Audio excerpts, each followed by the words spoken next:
প্রতি বছর ফাল্গুন মাসের পূর্ণিমা তিথিতে দোল উৎসব পালিত হয়। দোল পূর্ণিমার দিন বৃন্দাবনে শ্রীকৃষ্ণ আবির নিয়ে রাধিকা ও অন্যান্য গোপীদের সঙ্গে রং খেলায় মেতেছিলেন।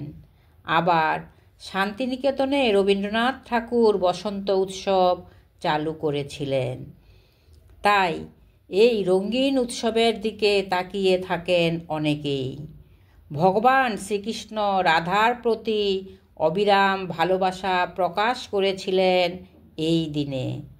দোল যাত্রার আরেক বাড়তি তাৎপর্য রয়েছে, কারণ এটি চৈতন্য মহাপ্রভুর জন্মদিন হিসাবে চিহ্নিত করা হয়। চৈতন্য মহাপ্রভু শ্রীকৃষ্ণের অবতার হিসাবে পরিচিত। দোল পূর্ণিমার দিনে রাধাকৃষ্ণকে দোলনায় বসিয়ে পূজা অর্চনা করা হয় এবং আবির দিয়ে কীর্তন করা হয়। এই বৎসরের প্রথম চন্দ্রগ্রহণও দোল পূর্ণিমার দিনে।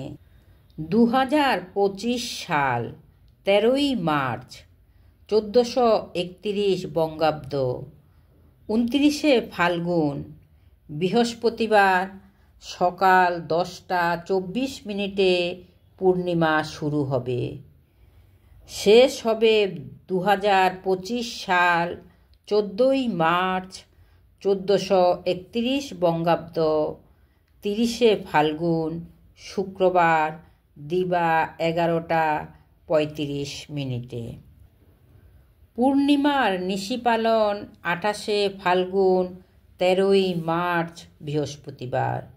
দোল পূর্ণিমার পারণ হবে পয়লা চৈত্র 1431 বঙ্গাব্দ, 15ই মার্চ 2025 সাল, শনিবার পূর্বাহ্ন 9টা 48 মধ্যে। নমস্কার।